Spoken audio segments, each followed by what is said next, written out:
سەبارەت بە چەواشەکاری و تێکەڵکردنی حەق و ناحەق و تێکەڵکردنی تەوحید و شرک ئەمەیان لێ بێدەنگ نام ئینشاءالله. ئەڵێت مەسح و ماچکردنی مینبەر لە سەردەمێکدا هەبووە کە مینبەر و نازانم چی مینبەرەکە ماچ کراوە. قل هاتوا برهانكم إن كنتم صادقين. بلغمان بوبين للقرآن للسنة بيغمري خوا عليه الصلاة والسلام دفرميه تركت فيكم شيئين لن تضلوا ما إن تمسكتم بهما كتاب الله وسنتي. دوشتم بوجهشتون قد قمرانا بندستيان بيو بقرن كتاب وسنة قرآن وحديث.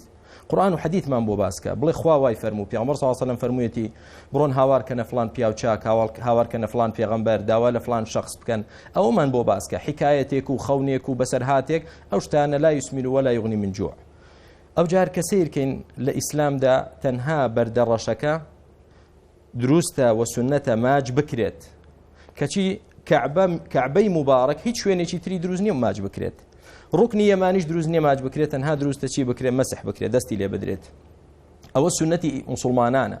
بۆچی پێغەمبەری خوا عەلەیهی سڵاو وسەلام نەیفەرموو کەعبە هەر شوێنێکی بێت دەستی پێدا بێن و ماچی بکەن، نە بەس بەردەڕەشەکە.